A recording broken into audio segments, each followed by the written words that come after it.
دا مصائب او دا مصیبتونه او دا مشکلات دا چې مونږ او تاسو ته راپېښېږي د الله جل جلاله نه به په دې باندې اجر غواړو. یو رب العالمین ته به د دې شکایت کوو، یا رب. ابو اسحاق الحربي په نامه باندې یو عالم تېر شوی دی، هغه فرمایي وایي ما په خپل عمر کې خپله تبه چې په ما باندې راغلې ده ما بهر لاسه کې چې خپل ورور مور ښځې هېڅ چاته مې نه دي ویلي. دا مصائب او دا مصیبتونه او دا مشکلات دا چې مونږ او تاسو ته راپېښېږي د الله جل جلاله نه به په دې باندې اجر غواړو او دا شکایت هېڅ چاته به یې نه کوو. یو رب العالمین ته به د دې شکایت کوو، یا رب دا مشکل لرم، دا ټول به رب العالمین ته واضحه کې، هغه ته به فریاد کې. هر مصیبت چې دی هغې باندې به صبر کې. د سلفو مبارک راځي ابو اسحاق الحربي په نامه باندې یو عالم تېر شوی دی، هغه فرمایي وایي ما په خپل عمر کې عزتمند دا زمونږ د امت سلف دي، نیکان خلک دي، وایي ما په خپل عمر کې خپله تبه چې په ما باندې راغلې ده ما بهر لاسه کې چې خپل ورور مور ښځې هېڅ چاته مې نه دي ویلي چې په ما تبه ده. دا مې صرف یو رب العالمین ته ښودلې ده. بل یو عالم فرمایي وایي 40 کاله زما په سر درد و، هغه نیم سری چې ورته پښتو کې وایي او دا سخت وي په نسبت د عام در باندې. وایي 40 کاله پورې ما هېڅوک نه دی خبر کړی چې زما په سر باندې درد دی. بل عالم فرمایي وایي زما یوې سترګې کار پرېښوسته او 10 کاله وشو، تر 10 کالو پورې هیڅ یو بنده ما نه دی خبر کړی چې زما یوې سترګې کار پرېښی دی. دا مې چا ته ویله؟ دا مې رب العالمین ته ویله. وایي واضح موږ خپل حال وینو عزتمندو. داسې نشي په قیامت کې هم په دنیا کې مصیبت وخوړلو او په آخرت کې بې بدله نه وي. زما هدف هم د دې خطبې نه دا دی، دا مصائب او مصیبتونه ابتلاګانې دا د دنیا سره او د مسلمان د ژوند سره تړل شوي دي، لیکن باید مسلمان په دې باندې عالم وي، پوه وي، دې باندې به د الله جل جلاله نه ثوابونه غواړي، بدلې به دې غواړي، شکایت به نه کوي.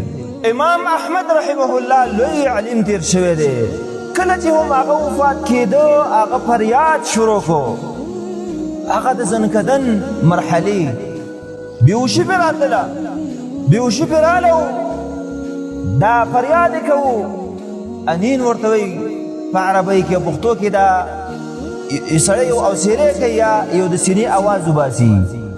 زوی ورته چا ورته وویله چې یا امام دا لوی امام و طاووس رحمه الله چې دا لوی تابعي و، هغه به دا هم دا فریاد چې کوم دی دا سړی چې په خوله باندې یو په قلاره اواز راوباسي د ځان سره دا هم په شکوه کې راځي، هغه به ویله چې دا هم شکایت دی مخلوق ته، دا ته ولې د سینې نه راوباسي او مسلمان واوري بل سړی واوري، دا هم وایي په شکایت کې راځي.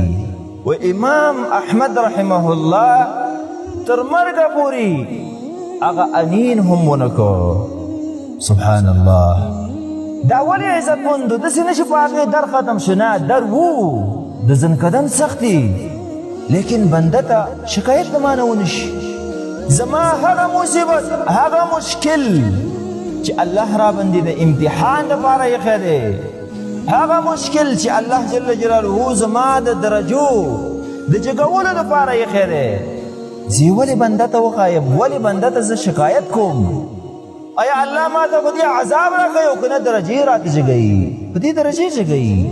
عزتمندو ډېر کله ته یو مریض 10 کاله 20 کاله 30 کاله د مرض په کټ باندې پروت وي، ګرځېدلی نشي، دا مسکین دا به فریاد کوي چې ګوره زه په دونه مشکلاتو کې یم، لیکن دا مسکین خبر نه دی چې په دې پرېوتو او په دې مرض باندې چې ته په کټ پروت یې الله جل جلاله تا ته جنتونه درکوي، تا ته به داسې درجات درکوي چې هغه اعمال ته کولی نشي، هغه اعمال تا نه دي کړي.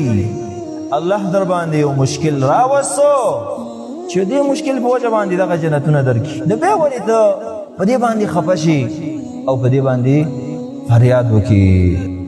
عزتمندو، دنیا دا د مشکلاتو نه هیڅکله هم نه ختمیږي.